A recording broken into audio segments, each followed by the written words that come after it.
So this whole entire booth is set up with Beckhoff, and all the technology is using Beckhoff equipment and servos. I mean, like, it's just wild. Like, you can see we have like a Delta-style robot here, all made with Beckhoff servos. I think this is Beckhoff's track. I don't know what Beckhoff calls their track, but this is a magnetic strip right here that basically is a maglev type system.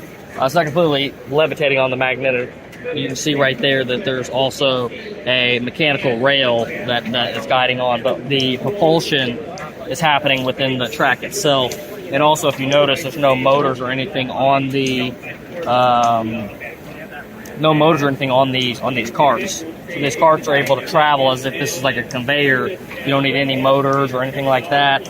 And then you can do a lot of like fine-tuned positioning.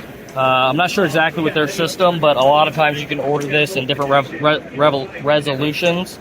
And so, like, what I mean by ordering this in different resolutions is how, like, tight of a tolerance it can stop.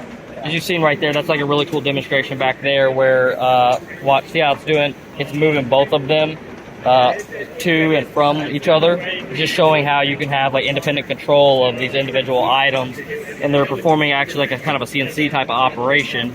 I don't know that you'd necessarily do that, but it would be really cool for positioning of things. Like if you're trying to do something like the CNC operation, I don't know that it could actually perform this really well because the mathematics behind it would be pretty complex unless they just have some type of tool built in.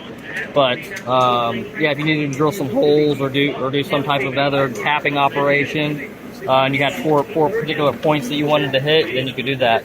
But overall, this is a really good demo. It's demonstrating a lot of cool things. It's got vision in it, probably to do like vision location, or either to identify the shape of the part, so that way it can change the recipe for whatever's here.